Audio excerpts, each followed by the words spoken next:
मात्र 2 वर्ष पर 3 वर्षर प्रयोजक मु 20 वर्षर कमिटी मेंबर एवं मोर बयस अनुसार मु 35 वर्षर यात्रा दर्शक 35 वर्षर यात्रा दर्शक मु 500 रु अधिक नाटक देखी बोला कि आ सबुठार बड़ सौभाग्य हूँ मो बापा सहित 250 नाटक देखी है तेणु मो बापा जन कलाकार थे आम यात्रा सहित आमर गोटे रक्तर संपर्क आम यात्रा जदि पाख आखे 50 किलोमीटर भीतर यात्रा पड़ला तो आम नगले राति निद हेनी यात्रा देखा कौन है ना नहीं मु अधिकांश पार्टी टिकेट काटिक यात्रा देखे मुझे मालिक को कहेनि जी मुझे पार्टी आज यात्रा देखा जाऊँगी तरबरिया नाटक करदे कौन लोक ग्रहण करने गोटे आसंता वर्ष आम कौन नाटक हम आज प्रस्तुति आरंभ हो सारा 27-28 में आज्ञा आमर 2टा नाटकर बर्तमान केमती कौन हम सिक्वेन्स केमती हम स्टोरी केमती मुवमेंट कर तार सबू आलोचना बर्तमान ठार आरंभ हो सारा लेखक प्रस्तुत होती लिखा कलाकार मान कला को जो मैंने भल पाती यात्रा पार्टी करती भर बहु घात प्रतिघात पर जड़े यात्रा प्रयोजक आग को चले ए वर्ष अनेक यात्रा संस्था सीजन समय 3 लाख रु कम थी पार्टी प्राय ना एवं किसी पार्टी भी 4 लाख 4 लाख प्लस 4.5 लाख प्लस भी मो पाखे रिसीप्ट अच्छी तेणु आम संपूर्ण कैंप सर जाइए जुलाई 27 पाखर जून 12 तारीख राति पर्यंत आमर समस्त कैंप सर जाइए जेहेतु आप कहले 7-8 कोटी टंका व्यवसाय होउछि वार्षिक ताहले आपण 2-3 कोटी टंका लाभ करथु यात्रा आपण बजेट देखंतु आपणकर टेंट ठारू आरंभ कर लेवल पे पर आपण से कोठी पहुंचबो आपण हिसाब कर देखंतु आपण थरे या पर रिसर्च करंतु जे गोटे पार्टी केते श्रमिक रहउचंती श्रमिक मानकर सैलरी केते ड्राइवर केते रहउचंती हमर 13टा गाड़ी 13 ड्राइवर तार शिफ्टिंग खर्च केते खाइबा खर्च केते आपण सबुडा हिसाब कले जानि परिबे बजेट केते आसीबो हम हाइपर आर्टिस्ट बहुत अछंती हम पीयूष रहले खितेश रहले बबलू बेंके रहले चित्त अनिमा रहले कोना बाबू रहले आपणकर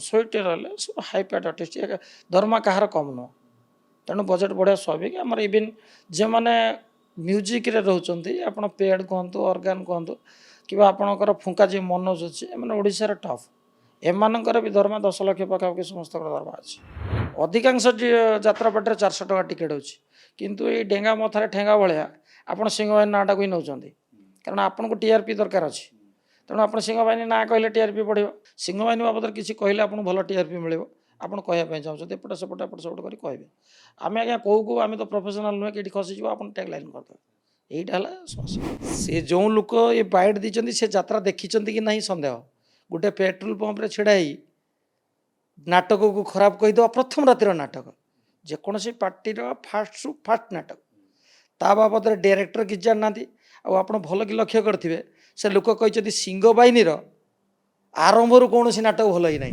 संजीव पाड़ी जदियो सिंह बाहिनी प्रयोजक किंतु पीयूष त्रिपाठी जहाँ निष्पत्ति नेबे से ही से पार्टी चले पीयूष बिना पत्र हले ना सिंह बाहिनी यह केते दूर सत भूल कथा आज्ञा पीयूष गोटे भल व्यवहार पिला सी केबे मो ऊपर किसी मतामत को लदी देनी हाँ सी केते जगह परामर्श दे पारे यह कले आज्ञा भल हम सी कहीपे कि कौन मतामत को पीयूष केबे मो ऊपर नदी दे ना बहुत लोग कहते आग यात्रा ना कलाकार मन तो बहुत कलाकार कहते सब किसी वयस्क दर्शक कहते किंतु आज्ञा देखु आपणकर पैंट पिंधुले आउ 30 वर्ष तले बहुत बेल थिला 35-40 बेल थिला एबे आपण चिपा पैंट पिंधुछंती है विवर्तन बादरे सेतेबेले भी यात्रा बहुत भल थिला आज डेट्रे भी यात्रा बहुत भल अच्छी हाँ सेतेबेले भी किछि नाटक भल थिला कालजयी नाटक थिला आज भी किछि नाटक कालजयी अच्छी तेणु किछि खराब है 2026-27 यात्रा ऋतु पाई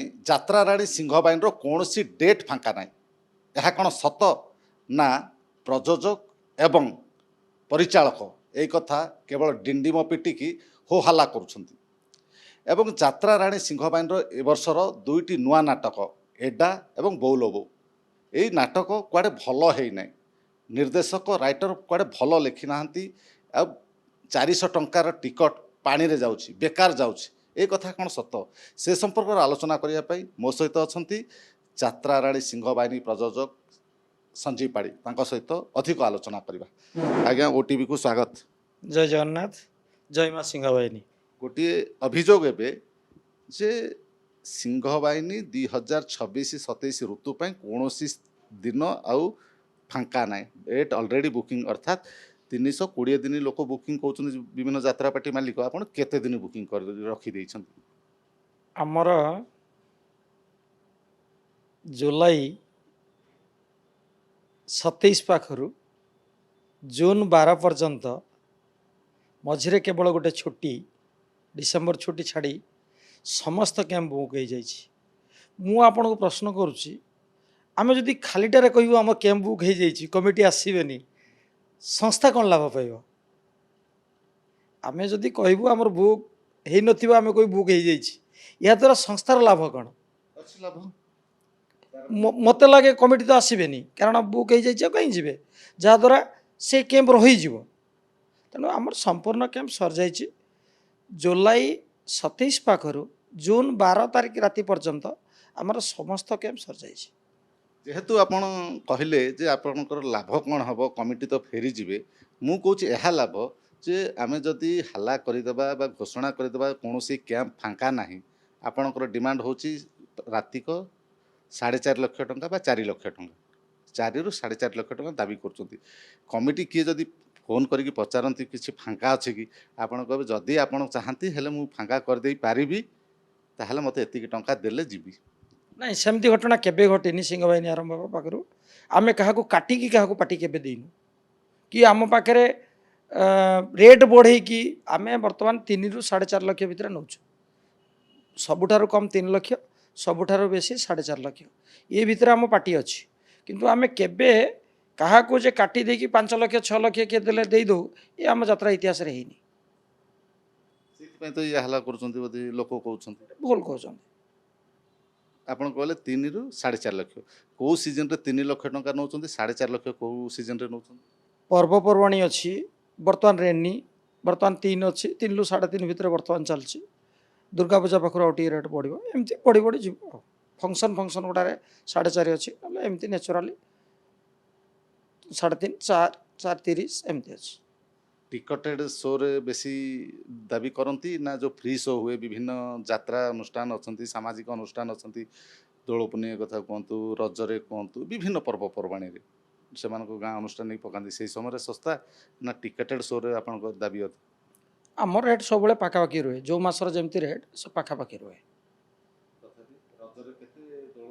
सेमती मन ना पार्टिकुलर गोटे गोटे कैंप कह संभव नुहे तो आम ये रेट नौ समस्ते देवाई राजी होती ସେଇଟା ଆପଣ ପବ୍ଲିକ୍ ରିଭ୍ୟୁ ନେଇପାରିବେ କମିଟି ଆମ ପାର୍ଟିକୁ ନେଲା ପରେ ତାଙ୍କର ଲାଭ ହେଉଛି କି କ୍ଷତି ହେଉଛି ସେମାନେ ହଇରାଣ ହେଉଛନ୍ତି ଆଜି ପର୍ଯ୍ୟନ୍ତ ଆମେ 2 ବର୍ଷ କରିସାରିକି ତୃତୀୟ ବର୍ଷରେ ପଡ଼ିଛୁ ଆମର କେଉଁ କମିଟି ସହିତ କଣ୍ଟ୍ରୋଭର୍ସି ହେଇନି ଆମେ କେବେ ଥାନାକୁ ଯାଇନୁ ଆମର କିଛି ଲିଗାଲ ଅବଷ୍ଟ୍ରାକଲ୍ ହେଇନାହିଁ ଆମେ ମାନେ ଯେଉଁଠି ଦେଖନ୍ତୁ ଦୈବାତ ବର୍ଷା ବହୁତ ହେଇଗଲା से जिते रेट्रे नहीं भी जब कलेक्शन न आसला आम से कंप्रोमाइज करूँ आम कि कथा मानने स्ट्रिक्ट हो करना जो आप एतिक टाँग नहीं देवाई बाध्य से नुह कंप्रोमाइज भी करती निश्चित निश्चित जब वर्षा है नेचुराल कैलामिटीज को किए अच्छी तथापि आनुमानिक जब आप कहले 3 ରୁ 4.5 लाख टंका पर्यंत 3.5 ରୁ जहाँ नियंती आप वार्षिक आनुमानिक हाराहारी कले रोजगार हो 10 ରୁ 12 कोटी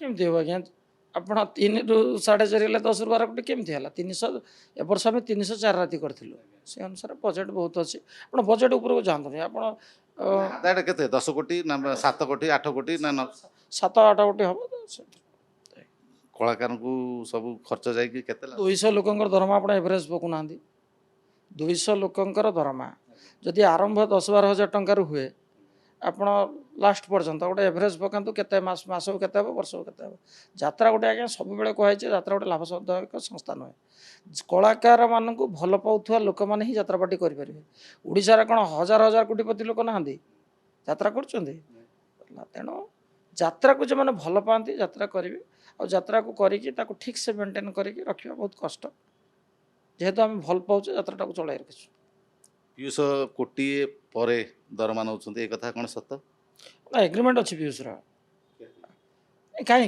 एग्रीमेंट कह डिस्क्लोज दरमा कह डिस्क्लोज कौन ठीक सी जो सोशल चाहिए कोर्टर काढ़ी पारे आज्ञा कोर्टे एग्रीमेंट अच्छी एफिडेविट ना पूरा एग्रीमेंट रेजिस्ट्री एग्रीमेंट आप सर्टिफाइड लोकल काढ़ी पारे आप चाहिए भी काढ़ी पारे केते वर्ष 30 मसीहा पर्यंत 2030 ଆଜ୍ଞା କେତେ କୋଟିଏ ନା କମ୍? ନାଇଁ ଆପଣ ସେଇଟା କାଢ଼ିକି ଦେଖନ୍ତୁ ନାଇଁ କାହାର ଦରମା ବାବଦରେ ଡିସକ୍ଲୋଜ୍ କରିବା ଠିକ୍ ନାହିଁ। ନାଇଁ ସୋସିଆଲ ମିଡ଼ିଆରେ ତାଙ୍କ ପୋଷ୍ଟ ବହୁତ ବିଭିନ୍ନ ନାଇଁ, ପୋଷ୍ଟ ଆପଣ ଦେଖୁଛୁ। ସେଇଟା ସମସ୍ତେ- ଏଇଟା କେବଳ ଆପଣଙ୍କୁ କ୍ଲାରିଫାଇ ପାଇଁ ପଚାରୁଛି। ସମସ୍ତେ ଆଜ୍ଞା ଅନୁମାନିକ ଭାବରେ କହୁଛନ୍ତି କିନ୍ତୁ ଆପଣଙ୍କର ଦରମା କେତେ ଆପଣ କ'ଣ ମାର୍କେଟରେ କହିବା ଠିକ୍ କଥା ନୁହଁ।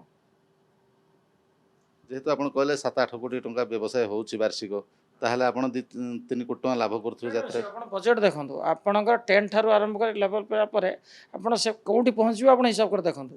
ଆପଣ ଥରେ ଏହା ଉପରେ ରିସର୍ଚ୍ଚ କରନ୍ତୁ ଯେ ଗୋଟେ ପାର୍ଟିରେ କେତେ ଶ୍ରମିକ ରହୁଛନ୍ତି, ଶ୍ରମିକମାନଙ୍କର ସାଲାରୀ କେତେ, ଡ୍ରାଇଭର କେତେ ରହୁଛନ୍ତି। ଆମର 13ଟା ଗାଡ଼ି 13 ଡ୍ରାଇଭର, ତାର ସିଫ୍ଟିଂ ଖର୍ଚ୍ଚ କେତେ, ଖାଇବା ଖର୍ଚ୍ଚ କେତେ, ଆପଣ ସବୁଗୁଡ଼ାକୁ ହିସାବ କଲେ ଜାଣିପାରିବେ ବଜେଟ୍ କେତେ ଆସିବ। ଆପଣ ଯେହେତୁ ଯାତ୍ରା ସାମ୍ବାଦିକତା କରୁଛନ୍ତି ଆପଣ ଏହାର ଥରେ ଗୋଟେ ରିସର୍ଚ୍ଚ କରନ୍ତୁ, ତାପରେ ଆପଣ ଜାଣିବେ ଯାତ୍ରାର ଲାଭ କେତେ କ୍ଷତି କେତେ। ତେଣୁ ତ ଘରୁ କେହି ଆଣିକି ଖର୍ଚ୍ଚ କରୁନଥିବେ ଏଥିରେ ନା, ହାତରୁ ଥିବା ସଞ୍ଚିତ ଧନକୁ କିଏ ଖର୍ଚ୍ଚ କରୁନଥିବେ। ଯାତ୍ରା ଯଦିଓ କଳାକୁ ଆପଣ ଭଲ ପାଉଛନ୍ତି, କିଛି କଳାକାରଙ୍କ ପେଟକୁ ଆପଣ ଦାନା ଦେଉଛନ୍ତି, ତା ମାନେ ନୁହଁ ଯେ ସଞ୍ଚିତ ଧନକୁ ଆପଣ ଖର୍ଚ୍ଚ କରିବେ। ଓଡ଼ିଶାରେ କେତେ ଯାତ୍ରାପାର୍ଟି ବନ୍ଦ ହେଇଛି ଆପଣଙ୍କ ପାଖରେ ହିସାବ ଅଛି? କାହିଁ ବନ୍ଦ ହେଲା? ସେମାନଙ୍କର ଯଦି ବହୁତ ପଇସା କୋଟି 2 କୋଟି 5 କୋଟି ଲାଭ ହେଉଥିଲା ସେମାନେ କାହିଁ ବନ୍ଦ କଲେ? ଆଉ ଥରେ ଆପଣ ରିସର୍ଚ୍ଚ କରନ୍ତୁ ମାଲିକମାନେ 5 ବର୍ଷ ଭିତରେ କେତେ ଜମି ବିକିଛନ୍ତି। ହେଲା, କଳାକୁ ମୁଁ ଆପଣଙ୍କୁ ସେଇ ଗୋଟିଏ କଥା କହିନି, ସେଇଟା ସତ। କଳାକାରମାନଙ୍କୁ କଳାକୁ ଯେଉଁମାନେ ଭଲ ପାଆନ୍ତି ଯାତ୍ରାପାର୍ଟି କରନ୍ତି ତାଙ୍କ ଭିତରେ ବହୁ ଘାତ ପ୍ରତିଘାତ ପରେ ଜଣେ ଯାତ୍ରା ପ୍ରଯୋଜକ ଆଗକୁ ଚାଲେ। ହେଲା, ଆବଶ୍ୟକ ପଡ଼ିଲେ ତାକୁ ଅଲଗା ସଂସ୍ଥାରୁ ବିଭିନ୍ନ ଜାଗାରୁ କ୍ୟାପିଟାଲ ବି ସଂଗ୍ରହ କରିବାକୁ ପଡ଼େ, କାରଣ ବର୍ଷ ଆରମ୍ଭରେ ସମସ୍ତ ଆଡ଼ଭାନ୍ସ ନିଅନ୍ତି, ସେତେବେଳେ ଅଭାବ ରୁହେ। ମୋର ବି ଅଭାବ ଅଛି, ମୁଁ ଅଲଗା ସଂସ୍ଥାରୁ ବି, ଆମର ସିଂହବାହିନୀର ଅଲଗା ସଂସ୍ଥା ଯେଉଁଗୁଡ଼ା ଅଛି ମୁଁ ବି ସେଥିରୁ କିଛି ଆଣିଛି ଷ୍ଟାର୍ଟିଂ ସମୟରେ, ପୁଣି ଯେତେବେଳେ ଚାଲିବ ତାଙ୍କୁ ରିଟର୍ନ ଦିଆଯାଇପାରିବ। ତାମାନେ ଆପଣ କହିବା କଥା ହେଉଛି ଏଠି କଳାକାର କୋଟିପତି ହେଉଛନ୍ତି କିନ୍ତୁ ମାଲିକ ଜମି ବିକିବା ବା ସଞ୍ଚିତ ଅର୍ଥ ଧନକୁ ବିକ୍ରି କରି ଚାଲିଛି ଯାତ୍ରା ଇଣ୍ଡଷ୍ଟ୍ରିରେ। ଏ ଘଟଣା 99% ହେଉଛି, ଏ ଘଟଣା 99% ହେଉଛି। କୌଣସି ଯାତ୍ରା ସଂସ୍ଥା ଇନଭେଷ୍ଟ ଅନୁସାରେ ଯେ ବହୁତ ଲାଭ ପାଉଛନ୍ତି ସେ କଥା କହିହେବନି। ଆମେ ଲାଭ ପାଉଛୁ କିନ୍ତୁ ଇନଭେଷ୍ଟ ତୁଳନାରେ ଯେଉଁଭଳିଆ ଲାଭ ହେବା କଥା ସେମିତି ନୁହଁ। କେତେ ଲକ୍ଷରେ ମାତ୍ର ଲାଭ, ଏବଂ ଆମର ଇନକମ୍ ଟ୍ୟାକ୍ସ ପେମେଣ୍ଟ ସବୁଟା ଦେଲା ପରେ ଆମ ପାଖରେ ବିଶେଷ କିଛି ନାହିଁ।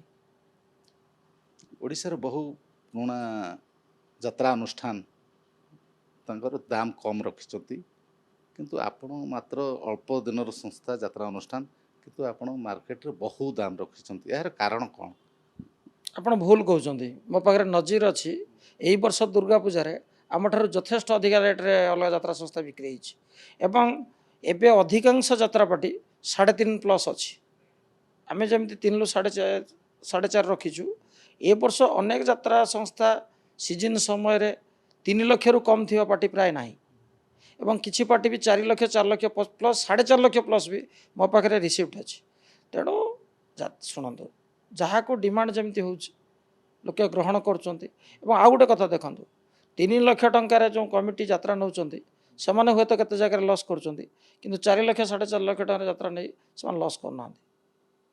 ତା କାରଣ ହେଉଛି ଆମେ ସବୁ ଜାଗାରେ ଯେଉଁ ଜାଗାରେ ଯେମିତି ରହିବା କଥା ଆମେ ଯାତ୍ରାଟାକୁ ସଜେଇଛୁ, ଭଲ ଶ୍ରମିକ ଭାଇମାନେ, ଏବଂ ଆମେ ଠିକ୍ ସମୟରେ ଯାତ୍ରା କେମିତି କରିପାରିବୁ, ଭଲ ମାନେ ବହୁତ ଜିନିଷପତ୍ର, ବଜେଟ୍ ଆମର ବହୁତ ଅଧିକା। ଆପଣ ଗୋଟେ ଜାଗାରେ ଦେଖିବେ ଯଦି ବଜେଟ୍ ଆପଣ 3 କୋଟି କରିକି 4 କୋଟିରେ ବିକିପାରିବେ, ଆପଣ 7 କୋଟି କରିକି 7.5 କୋଟିରେ ବିକିପାରିବେ। ତେଣୁ ସେଇଭଳିଆ କଥା, ଆପଣ ଯେତିକି ବଜେଟ୍ ରହିବ ବଜେଟ୍କୁ ନେଇକି ଏଇଟା ଚାଲୁଛି। ଆମ ହାଇପର୍ ଆର୍ଟିଷ୍ଟ ବହୁତ ଅଛନ୍ତି, ଆମ ପିୟୁଷ ରହିଲେ, କ୍ଷିତୀଶ ରହିଲେ, ବବଲୁ ପିଙ୍କି ରହିଲେ, ଚିତ୍ତ ଅନିମା ରହିଲେ, କୋନା ବାବୁ ରହିଲେ, ଆପଣଙ୍କର ସୁଇଟି ରହିଲେ, ସବୁ ହାଇପର୍ ଆର୍ଟିଷ୍ଟ, ଦରମା କାହାର କମ୍ ନୁହଁ। ତେଣୁ ବଜେଟ୍ ବଢ଼ିଆ ସ୍ୱାଭାବିକ। ଆମର ଇଭିନ୍ ଯେଉଁମାନେ ମ୍ୟୁଜିକ୍ରେ ରହୁଛନ୍ତି, ଆପଣ ପେଡ୍ କୁହନ୍ତୁ, ଅର୍ଗାନ୍ କୁହନ୍ତୁ, କିମ୍ବା ଆପଣଙ୍କର ଫୁଙ୍କା ଯିଏ ମନୋଜ ଅଛି, ଏମାନେ ଓଡ଼ିଶାର ଟପ୍, ଏମାନଙ୍କର ବି ଦରମା 10 ଲକ୍ଷ ପାଖାପାଖି ସମସ୍ତଙ୍କର ଦରମା ଅଛି। ତେଣୁ ସବୁ ଦୃଷ୍ଟିରୁ ଚିନ୍ତା କରିବାକୁ ଗଲେ କଳାକାର ଏଇ ଯେଉଁ ହୁଅନ୍ତୁ ବା ଯେଉଁ ସଙ୍ଗୀତକାର ବି ହୁଅନ୍ତୁ, ସେମାନେ ହାଇପେଡ୍ ନା ଆଉ କିଛି ସରଞ୍ଜାମ ଆପଣ ଭଲ ଲଗେଇଛନ୍ତି? ଆପଣ ସେଇଟା ଆପଣ ଯାତ୍ରା ଯେହେତୁ ଯାତ୍ରା ସାମ୍ବାଦିକ ଆପଣ ରିଭ୍ୟୁ କରିପାରିବେ ଆମ ସଂସ୍ଥାର ଏକ୍ସପେଣ୍ଡିଚର୍ କେତେ, ବଜେଟ୍ କେତେ, ଆମର କେତେ କମାଣି କରୁଛୁ, ଆପଣ ସବୁ କରିପାରିବେ। କିନ୍ତୁ ଲୋକଙ୍କ ଉପରେ ତ ପ୍ରେସର ହେଉଛି ନା, ଯାତ୍ରା ପ୍ରେମୀଟି ସେ ଯାହା ହେଲେ ବି ଦେଖିବା ପାଇଁ ଯିବ 400 ଜାଗାରେ 500 ହେଲେ ବି, କିନ୍ତୁ ଯେଉଁଟାକି ଆପଣ ଲଗାଉଛନ୍ତି ଭଲ କ୍ୱାଲିଟି ଲାଇଟ୍ ଲଗାଇ ଦେଉଛନ୍ତି, LED ଲଗାଉଛନ୍ତି ବୋଲି ତ ସେପଟେ ପଇସା ଖର୍ଚ୍ଚ ହେଇଯାଉଛି। ଆପଣ ଶୁଣନ୍ତୁ, ଆମେ କମିଟିକୁ 2100ରୁ 2150 ଚେୟାର ଦେଉଛେ। ଆପଣ ଧରନ୍ତୁ ବି ଆମର ହାଏଷ୍ଟ ରେଟ୍ ହେଉଛି 4.5 ଲକ୍ଷ। ଆପଣ 300 ଟଙ୍କା ଟିକେଟ୍ ହେଲେ ଆପଣଙ୍କର 6 ଲକ୍ଷରୁ ପ୍ଲସ୍ ଆସୁଛି, 6.5 ଲକ୍ଷ ଟଙ୍କା ଆସୁଛି ଯଦି 300 ଟଙ୍କା ଟିକେଟ୍ ହୁଏ। ତେଣୁ ଏହା ପାଇଁ ବହୁତ ଲୋକ ଦାୟୀ। ଏଇଟା ଯେ କେବଳ ଯାତ୍ରା ସଂସ୍ଥା ଦାୟୀ ସେୟା ନୁହଁ, କିନ୍ତୁ ମୁଖ୍ୟ କଥା ହେଉଛି ଲୋକ ଯେହେତୁ ଦେଖୁଛନ୍ତି କମିଟି 500 ଟଙ୍କା ଟିକେଟ୍ କରୁଛି। ଆଉ ଗୋଟେ କଥା ଅଛି, ଆପଣ ଖାଲି ସିଜିନ୍କୁ ବାହାରି ଯାଆନ୍ତୁ, ଅଧିକାଂଶ ଯାତ୍ରା ପାର୍ଟିରେ 400 ଟଙ୍କା ଟିକେଟ୍ ହେଉଛି, କିନ୍ତୁ ଏଇ ଡେଙ୍ଗା ମଥାରେ ଠେଙ୍ଗା ଭଳିଆ ଆପଣ ସିଂହବାହିନୀ ନାଁଟାକୁ ହିଁ ନେଉଛନ୍ତି, କାରଣ ଆପଣଙ୍କୁ ଟିଆର୍ପି ଦରକାର ଅଛି। ତେଣୁ ଆପଣ ସିଂହବାହିନୀ ନାଁ କହିଲେ ଟିଆର୍ପି ବଢ଼ିବ। ଆପଣ ମୋତେ ପର୍ସନାଲି ଫୋନ୍ କରିବେ, ଆଉ ଦୁର୍ଗାପୂଜା ଟାଇମ୍ ହେଇଯାଉ, ଆପଣ ଦେଖିବେ ଧରନ୍ତୁ 25ଟା ଆଗ ଧାଡ଼ିରେ ଯାତ୍ରା ସଂସ୍ଥା ଅଛି, 15ଟା ଯାତ୍ରା ସଂସ୍ଥାର 400 ଟଙ୍କା ଟିକେଟ୍ ଥିବ। ତେଣୁ ଆପଣ ଖାଲି ସିଂହବାହିନୀକୁ ନେଇଯାଉଛନ୍ତି। ମୁଁ କହିଲି ବା, ଆପଣ ଯାତ୍ରା ସଂସ୍ଥା ଅଛନ୍ତି 4 ରାତିକୁ 19 ଲକ୍ଷରେ ଦୁର୍ଗାପୂଜାରେ ବିକିଛନ୍ତି, 4,75,000। ମାନେ ସେମାନେ ସେ ଟାଇମ୍ରେ ଶୋଷଣ କରନ୍ତି। ଆମେ ସେମିତି ନୁହଁ, ଆମର ଯାହା ରେଟ୍ ଅଛି ସବୁବେଳେ ସେୟା ରହିବ, କାରଣ ଲୋକେ ସବୁ ସମୟରେ ଆମକୁ ଦେଖୁଛନ୍ତି, କେବଳ ଦୁର୍ଗାପୂଜାରେ ଦେଖୁନାହାନ୍ତି। ଯାତ୍ରା ଇଣ୍ଡଷ୍ଟ୍ରିରେ ରେଟ୍ ଯଦି କିଏ ବଢ଼େଇଛନ୍ତି ସିଏ ହେଉଛନ୍ତି ସଞ୍ଜୀବ ପାଢ଼ୀ। ନାଇଁ, ମୁଁ ଯେତେବେଳେ ଯାତ୍ରା ପାର୍ଟି ଷ୍ଟାର୍ଟ କଲି, ଆମର ସେତେବେଳେ ଅଲଗା ପାର୍ଟିରେ ଭଲ ନାଟକ ଚାଲିଥିଲା, ପିୟୁଷ ବି ଅଲଗା ପାର୍ଟିରେ ଥିଲେ। ଆମେ ଦେଖିଛୁ ସେ ପାର୍ଟିରେ ରେଟ୍ ଅଧିକା ଥିଲା। ଗଲା ବର୍ଷ ଆଉ ଗୋଟେ ପାର୍ଟି ବହୁତ ଭାଇରାଲ୍ ହେଇଥିଲା, ତାର ରେଟ୍ ବହୁତ ଉଚ୍ଚା ଥିଲା। ତେଣୁ ବିଭିନ୍ନ ସମୟରେ ମୁଁ ସେ କଥା କହିଲି ଯେ ଆପଣ ଢେଙ୍ଗା ମର୍ତ୍ତାରେ ଠେଙ୍ଗା ଦେଉଛନ୍ତି, ସିଂହବାହିନୀ ବାବଦରେ କିଛି କହିଲେ ଆପଣଙ୍କୁ ଭଲ ଟିଆର୍ପି ମିଳିବ, ଆପଣ କହିବା ପାଇଁ ଚାହୁଁଛନ୍ତି, ଏପଟ ସେପଟ କରି କହିବେ। ଆମେ ଆଜ୍ଞା କହୁ ଆମେ ତ ପ୍ରଫେସନାଲ୍ ନୁହେଁ, କିଠି ଖସିଯିବ ଆପଣ ଟ୍ୟାଗ୍ ଲାଇନ୍ କରିଦେବେ। ଏଇଟା ହେଲା ସମସ୍ୟା। ଏବେ ଆସିବେ ଆପଣଙ୍କର ନାଟକକୁ ନେଇକି। ଚଳିତ ସିଜନରେ ଆପଣଙ୍କର ଏଡା ଆଉ ବଉଲୋ ବୋଉ, ତୁ ମୋ ବଜରଙ୍ଗୀ ରହିଲା, ସେଇ ନାଟକ ଚାଲିବ। ଏଡା ମାର୍କେଟକୁ ଆସିଗଲାଣି, ବଉଲୋ ବୋଉ ଆସିଗଲାଣି। ଏହାକୁ ନେଇକି ଆପଣଙ୍କର ମତାମତ ଯାହା ରହୁ, କିନ୍ତୁ ଦର୍ଶକଙ୍କର ଯେଉଁ ପ୍ରତିକ୍ରିୟା ଆସୁଛି ସେ ପ୍ରତିକ୍ରିୟାକୁ ନେଇ କ'ଣ? କିଏ କହୁଛନ୍ତି ଭଲ ନିର୍ଦ୍ଦେଶନା ହେଇନାହିଁ, କାହାଣୀ ଭଲ ନୁହଁ, ଅଭିନୟ ବି କଳାକାରଙ୍କର ସେମିତି ଭଲ ନୁହଁ ବୋଲି ଏଇଟା ମାର୍କେଟରେ ଏବେ ଚର୍ଚ୍ଚା ହେଲାଣି। ଏ ଚର୍ଚ୍ଚାକୁ ନେଇକି ଆପଣଙ୍କର ପ୍ରତିକ୍ରିୟା କ'ଣ? ଶୁଣନ୍ତୁ, କୁଆଡ଼େ ବି ଚର୍ଚ୍ଚା ହେଇନାହିଁ ଯେ କଳାକାର ଭଲ କରୁନାହାନ୍ତି। ଜଣେ ଓଡ଼ିଶାରେ 4.5 କୋଟି ଦର୍ଶକ, ପ୍ରଥମ ଦିନ ଆମେ ନାଟକ କରିଥିଲୁ ବଉଲୋ ବୋଉ। ସେ ଯେଉଁ ଲୋକ ଏ ବାଇଟ୍ ଦେଇଛନ୍ତି ସେ ଯାତ୍ରା ଦେଖିଛନ୍ତି କି ନାହିଁ ସନ୍ଦେହ। ଗୋଟେ ପେଟ୍ରୋଲ ପମ୍ପରେ ଛିଡ଼ା ହେଇ ନାଟକକୁ ଖରାପ କହିଦେବା ପ୍ରଥମ ରାତିର ନାଟକ, ଯେକୌଣସି ପାର୍ଟିର ଫାଷ୍ଟରୁ ଫାଷ୍ଟ ନାଟକ, ତା ବାବଦରେ ଡାଇରେକ୍ଟର କିଛି ଜାଣିନାହାନ୍ତି। ଆଉ ଆପଣ ଭଲ କି ଲକ୍ଷ୍ୟ କରିଥିବେ, ସେ ଲୋକ କହିଛନ୍ତି ସିଂହବାହିନୀର ଆରମ୍ଭରୁ କୌଣସି ନାଟକ ଭଲ ହେଇନାହିଁ। ଏଇ ଷ୍ଟେଟମେଣ୍ଟରୁ ଆପଣ ବୁଝନ୍ତୁ ସେ କ'ଣ କହିବା ପାଇଁ ଚାହୁଁଛନ୍ତି। ସିଂହବାହିନୀ ଆରମ୍ଭରୁ କୌଣସି ନାଟକ ଭଲ ହେଇନାହିଁ। ଏ ନାଟକ ଗୋଟେ କିଏ ଲେଖିଛି? ଆପଣ ଯଦି ଓଡ଼ିଶାରେ ଆପଣଙ୍କର ଅରୁଣ ବାରିକ, ତାପସ ସ୍ୱାଇଁଙ୍କୁ ଜଣେ ଲେଖକ ଆଉ ଡିରେକ୍ଟର ମାନ୍ୟତା ନଦେବେ, ତାହେଲେ ଓଡ଼ିଶାରେ ଆଉ କିଏ ଡିରେକ୍ଟର ଲେଖକ ଯେ ନିହାତି ତାଙ୍କଠାରୁ ବହୁତ ଭଲ ଏବେ ଲେଖୁଛନ୍ତି ବର୍ତ୍ତମାନ ସମୟର କଥା। ଆଗରୁ ତ ବହୁତ ବଡ଼ ବଡ଼ ଲେଖକ ଡିରେକ୍ଟର ବି ଅଛନ୍ତି। କଣ୍ଟେମ୍ପୋରାରୀ ବା ବର୍ତ୍ତମାନ ଯେ ସମସାମୟିକ ଯେଉଁ ଲେଖକମାନେ ଅଛନ୍ତି ତାଙ୍କ ଭିତରେ ଅରୁଣ ତାପସ ଯୋଡ଼ି ବହୁତ ଆଗରେ। ଏବଂ ତାଙ୍କର ପ୍ରଥମ ନାଟକଟାକୁ ଆପଣ କହିବେ ସେ କିଏ ସେ ଡାଇରେକ୍ଟର, ଆମେ ତାଙ୍କୁ ଜାଣିନୁ। ତେଣୁ ଅରୁଣ ଆଉ ତାପସକୁ ଜାଣିନଥିବା ଦର୍ଶକଟା ତାର ଉଦ୍ଦେଶ୍ୟ କ'ଣ ସିଂହବାହିନୀର ନାଟକ ଖରାପ ହୁଏ ଆପଣମାନେ ବୁଝୁଥିବେ। ବାକି ରହିଲା ଅନ୍ୟ ଦର୍ଶକ, ଆପଣ 5,000ରୁ 15,000 ପର୍ଯ୍ୟନ୍ତ ଦର୍ଶକ ତାଙ୍କର ମତ ଦେଇ ସାରିଲେନି ଏଡ଼ା ଆଉ ବଉଲୋ ବୋଉ ନାଟକ ଓଡ଼ିଶାର ସର୍ବଶ୍ରେଷ୍ଠ ନାଟକ। ଏଇଟା ମୋ କଥା ନୁହଁ। ଆପଣ ବର୍ତ୍ତମାନ ଯଦି ଇନଷ୍ଟାଗ୍ରାମ ଏବଂ ସୋସିଆଲ ମିଡ଼ିଆରେ ୟୁଟ୍ୟୁବ୍ ଫେସବୁକ୍ ଖୋଲିବେ, ଶହ ଶହ କମେଣ୍ଟ, ଶହ ଶହ ବାଇଟ୍ ଆପଣ ଦେଖିବେ ଏଡ଼ା ଆଉ ବଉଲୋ ବୋଉ ସପକ୍ଷରେ। ତେଣୁ ଜଣେ ଆଉ 3 ତୁଣ୍ଡ ଯେଟା ହେବ ସେଇଟା ଆଜ୍ଞା ଠିକ୍ କଥା। ଆପଣ ଜଣେ ଲୋକ କାହିଁକି କହୁଥିଲା ଏବଂ ଏଇଭଳିଆ ଷ୍ଟେଟମେଣ୍ଟ ଦେଲା ଯେ ସିଂହବାହିନୀ ସୃଷ୍ଟିଠାରୁ କୌଣସି ଭଲ ନାଟକ ଦେଇନାହିଁ। ଆମର କ'ଣ ବଡ଼ ବେଦରଦୀ କଳା ସାନ୍ତ ଭଲ ନାଟକ ନୁହେଁ? ଆମର ଏଥୁ ଅନ୍ତେ କଳିଯୁଗ ଶେଷ ଭଲ ନାଟକ ନୁହେଁ? ତୁ ମୋ ବଜରଙ୍ଗୀ ଆମର ଭଲ ନାଟକ ନୁହେଁ? ଏଡ଼ା ଆମର ଭଲ ନାଟକ ନୁହେଁ? ତେଣୁ ସିଏ କ'ଣ କହିବା ପାଇଁ ଚାହୁଁଛି? ଇଏ କଥାରେ ଆମେ ତାକୁ ବୁଝିଥିଲୁ। ଯେ ଲୋକ ଭିଡ଼ିଓ କରିଛନ୍ତି ସେ ଲୋକ ପକେଇ ନାହାନ୍ତି। ତେଣୁ ବିଭିନ୍ନ କାରଣ ଅଛି ତା ପାଇଁ। ଏବଂ ଆଉ ଗୋଟିଏ କଥା ମୋର ସସ୍ପେକ୍ଟ ଆସୁଛି, ଏବେ ଗୋଟେ ନୂଆ ଟ୍ରେଣ୍ଡ ଆରମ୍ଭ ହୋଇଯାଇପାରେ। ନିଜ ନାଟକକୁ ଭଲ କରିବା ପାଇଁ ଯାଇ ଆଉ କାହା ନାଟକଟାକୁ ଖରାପ କରିବାର ବି ଅପଚେଷ୍ଟା ହେଇପାରେ। ମୋର ଏଠି ଅବିଶ୍ୱାସ ହେଉଛି ଏଇ କଥା ଉପରେ।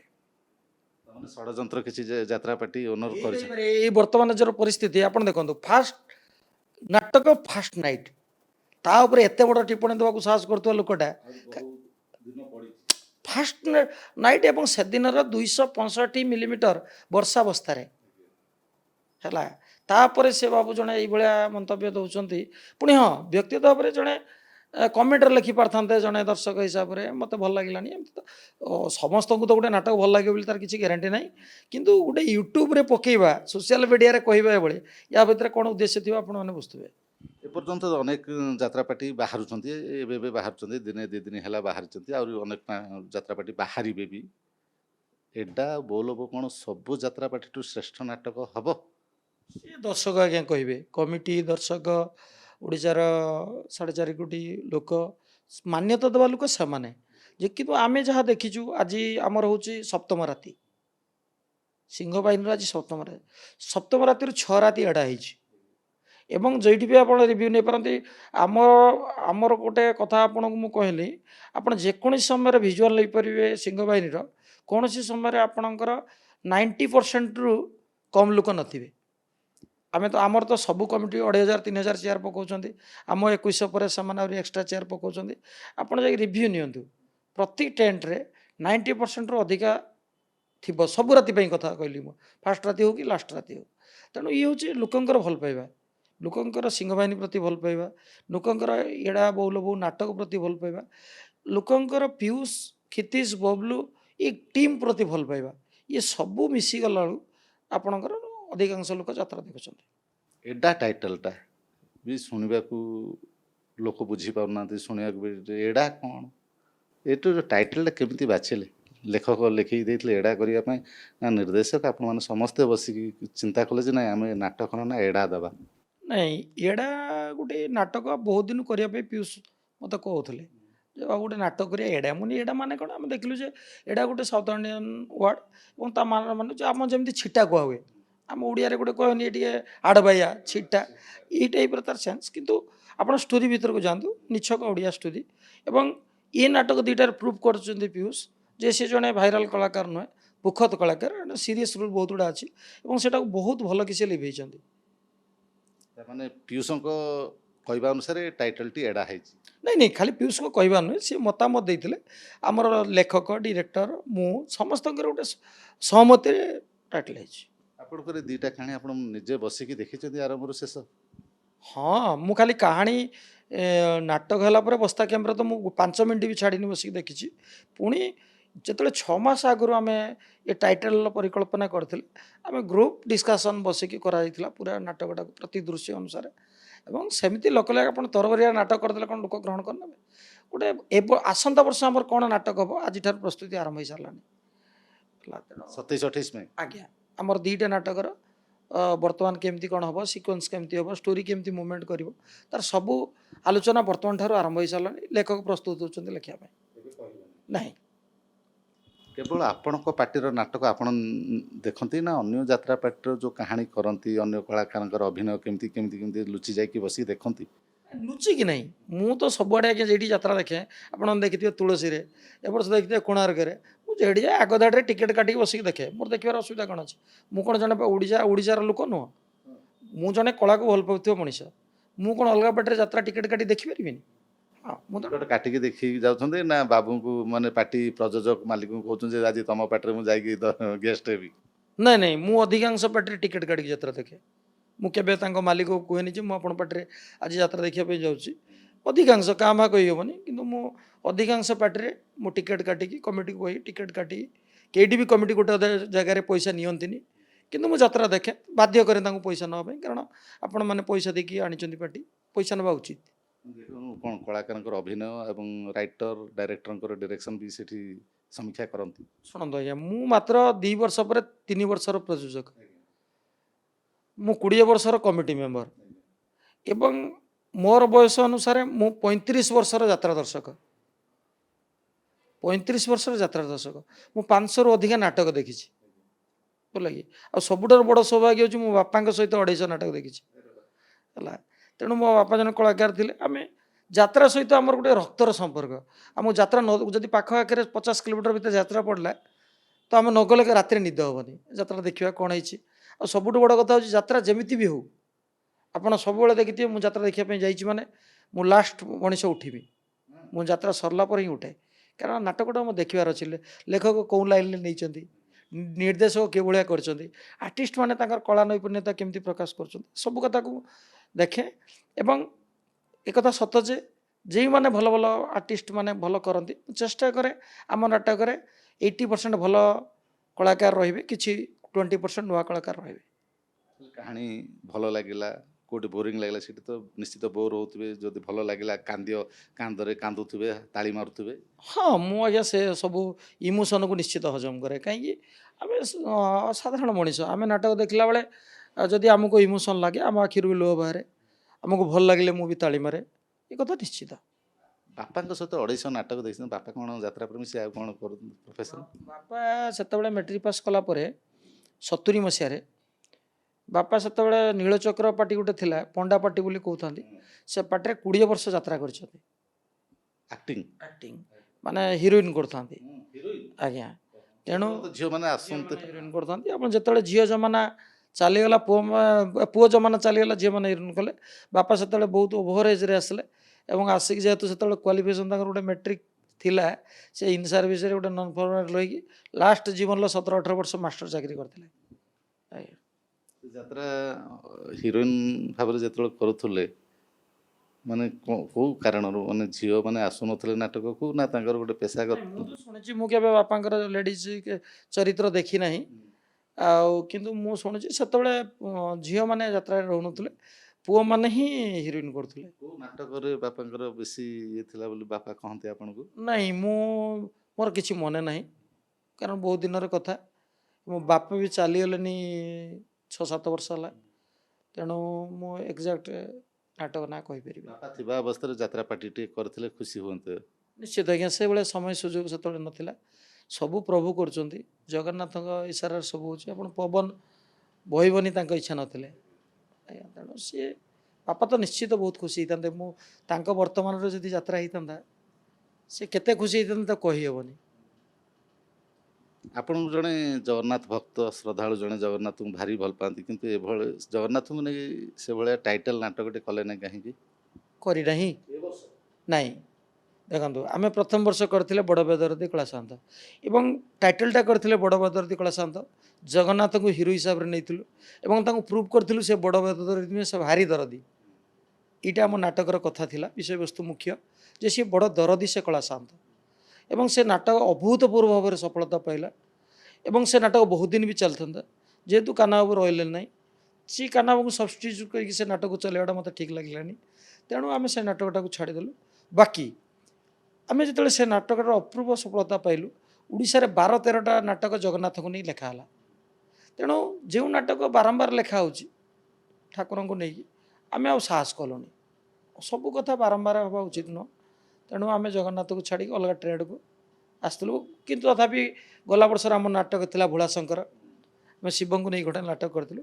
ଏଇ ବର୍ଷ ଆମେ କୌଣସି ଦେବାଦେବୀଙ୍କୁ ନେଇକି ନାଟକ କରିନାହୁଁ। ଦେବାଦେବୀଙ୍କୁ ନେଇ ଗଲେ କଣ୍ଟ୍ରୋଭର୍ସି ବି ଆସେ, କିଏ କହନ୍ତି ଖେଳଣା କରିଦେଲେ, କଣ୍ଢେଇ କରିଦେଲେ, ଜଗନ୍ନାଥଙ୍କୁ କଣ୍ଢେଇ କରିଦେଲେ, ଶିବଙ୍କୁ କମେଡ଼ି କରିଦେଲେ। ନାଇଁ, ଆମର କେବେ ସେମିତି ଠାକୁରଙ୍କୁ ନିଚା ଦେଖି କୌଣସି ନାଟକ ଆମେ କରିନାହୁଁ। 2ଟା ନାଟକ ଆମେ ଦେବାଦେବୀ କରିଛୁ, ଆମର 14-15ଟା ନାଟକ। ସେ ଭୟ ରହିଛି କି ଆପଣଙ୍କୁ? ନାଇଁ ନାଇଁ, କାହିଁ ଭୟ ରହିବ, ଆମେ କେବେ ଠାକୁରଙ୍କୁ ନିଚା ଦେଖେଇ ପାରିବୁନି, ଆମର ସେ ଚିନ୍ତାଧାରା କେବେ ବି ନାହିଁ। ଏବଂ ଯଦି ବି କେବେ ଆମେ ଆଉ ଠାକୁରଙ୍କୁ ନାଟକ କରୁ, ଠାକୁର ସବୁବେଳେ ଉପରେ, ତାଙ୍କୁ ଉପରେ ରଖି ନାଟକ କରାଯିବ। ଏଥର ଆପଣଙ୍କର ପରିଚାଳନାଗତ ନାଟକ ବିଷୟରେ ପଚାରିବି। କୁହାଯାଉଛି ଯେ ସଞ୍ଜୀବ ପାଢ଼ୀ ଯଦିଓ ସିଂହବାହିନୀର ପ୍ରଯୋଜକ, କିନ୍ତୁ ପୀୟୁଷ ତ୍ରିପାଠୀ ଯାହା ନିଷ୍ପତ୍ତି ନେବେ ସେହା ହିଁ ସେ ପାର୍ଟିରେ ଚାଲେ, ପୀୟୁଷଙ୍କ ବିନା ପତ୍ର ହଲେ ନାହିଁ ସିଂହବାହିନୀରେ, ଏହା କେତେ ଦୂର ସତ? ଭୁଲ କଥା ଆଜ୍ଞା, ପୀୟୁଷ ଗୋଟେ ଭଲ ବ୍ୟବହାରର ପିଲା, ସିଏ କେବେ ମୋ ଉପରେ କିଛି ମତାମତକୁ ଲଦି ଦେଇନି। ହଁ, ସେ କେତେ ଜାଗାରେ ପରାମର୍ଶ ଦେଇପାରେ, ଏହା କଲେ ଆଜ୍ଞା ଭଲ ହେବ, ସିଏ କହିପାରେ, କିନ୍ତୁ କୌଣସି ମତାମତକୁ ପୀୟୁଷ କେବେ ମୋ ଉପରେ ନଦି ଦେଇନାହିଁ ଯେ ଏଇଟା ଆପଣ କରିବା ପାଇଁ ପଡ଼ିବ, କେବେ ସିଏ କହିନାହିଁ। କଳାକାରଙ୍କ ଦୁନିଆରେ ବା କଳାକାର ଆଲୋଚନା କରନ୍ତି ଯେ ପୀୟୁଷ ଚାହିଁବେ ଯେଉଁ କଳାକାର ସେ ପାର୍ଟିରେ ସେ ହିଁ ରହିବେ, ପୀୟୁଷ ନ ଚାହିଁଲେ ସେ କଳାକାର ସେଠି ରହିପାରିବେ ନାହିଁ। ନାଇଁ, ଭୁଲ କଥା, ଆପଣ କୌଣସି କଳାକାର ଆମ ପାଟିରେ ବର୍ତ୍ତମାନ ଥିବା ଏ କଥା କହିନଥିବେ, ମୁଁ ଆପଣ ବାରମ୍ବାର ତାଙ୍କୁ ପଚାରନ୍ତୁ, आम पार्टी जो कलाकार मैंने अच्छा ये कथा केवे भी कही नथिबे कारण पीयूष आम पार्टी को आसिले 6 मास है आम पार्टी 3 वर्ष है कलाकार अच्छा आपण उदाहरण स्वरूप चित्त अनिमा चगन धड़िया शशि स्वीटी ये सब कलाकार आमर अच्छा 3 वर्ष है कंटिन्यूअस तेणु सी आसला बर्ता आगुरी आसछन्ति क्षितिश बबलू पिंकी तेणु पीयूषर किसी हाथ न थाए आम नाटकटा केमती आग को जीव गोटे भल कलाकार गोष्ठी रही आम चिंता करूँ किंतु एटी आउ किसी सर्टकट ना जे सिंह बाहिनी रही पीयूष कहवा दरकार गोटे नुह भूल कथा पीयूष आ गोटे परामर्श दौले निज सोशल मीडिया लिखिते जे कलाकार दरमा जहाँ भी पाँच लेखक जो गुरु मैंने रही से प्रति मालिक मैंने किसी दृष्टि देवा दरकार अर्थात से भी गोटे वर्ष को अपेक्षा करते यात्रा ऋतु आसिले से लिखे निर्देशना देवे संगीत सजेबे से भी किसी पारिश्रमिकटा बढ़ू जहाँफल कि नाटकटा भल हम बचब भी यहाँ केते दूर आप ग्रहण कर मो कहवा कथा हूँ यात्रा संस्था गोटे असंगठित संस्था एठी ना मालिक मानकर एकता अच्छी ना कलाकार मानकर एकता अच्छी ना कहार किसी एकता नहीं एक 2 नंबर कथा हूँ मुझे मो बाबद कहबी सिंह बाहिनी बाबद कहबी आम नाट्यकार निर्देशक संगीतकार एमानंकु निश्चित मार्केट रे जो रेट चलती ताठार भल रेट दो कारण आम भी सक्सेस पाचु सेमानंकर भी किसी अधिक पाउन नबार हक अच्छी आम निश्चित दौ केवल आप व्यक्तिगत कहले अन्य यात्रा मालिक मैंने सब दृष्टि देवा उचित मुझे जापर यहाँ क्या जानवा संभव नुहे कौ मालिक केते दर क्या दौरान यहाँ असंभव कथा संपृक्त लेखक डायरेक्टर कथा जापर कहीपर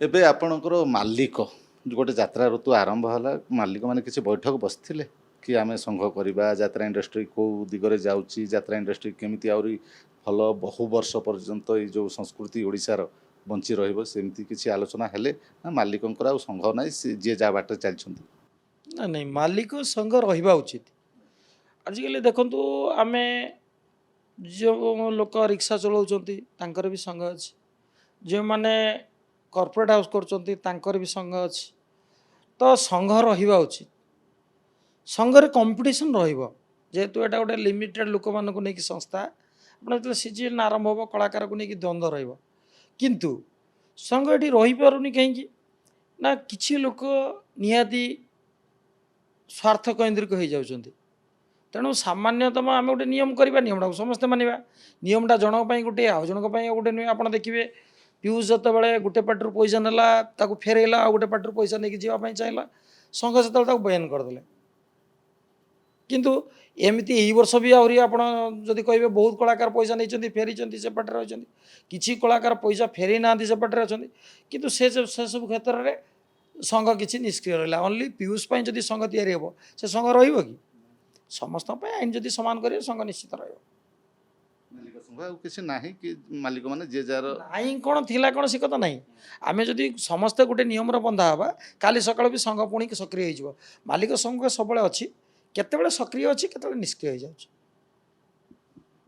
यात्रा आरंभ गोटे बद है क्षीरोद बाबू आपन को नहीं कहले जे संजीव बाबू आम रेट बढ़ेदे कलाकार रेट बढ़ेदे जो कलाकार मैंने किसी जानी ना सी रेट बढ़ेदे नाटक भल होनी कलाकार भल ना क्षीरोद बाबू तापर किसी कहले आपन सहित कथबार्ता हेले कि भूल रे बाहर ना ना से इश्यू आप जातुनि किए क्षीरोद बाबू मो सहित कथा से बाबद आम आग को जावाई चाहूँ आपण भितर कथबार्ता सी बयानबाजी आपण दी जन भितर है सी बयान रखिले आपण भी कड़ा काउंटर कले से समय खराब थिला हो मो हो आ से कथा को जीवानी आगामी यात्रा ऋतु केमती देखुछन यात्रा ऋतु शुणु अधिकांश यूट्यूबर किसी सांबादिक कहती सेबर यात्रा ना आपड़ एटा भी शुणी थे बहुत लोग कहते आग यात्रा ना कलाकार मन तो बहुत कलाकार कहते सब किसी वयस्क दर्शक कहते किंतु आज्ञा देखु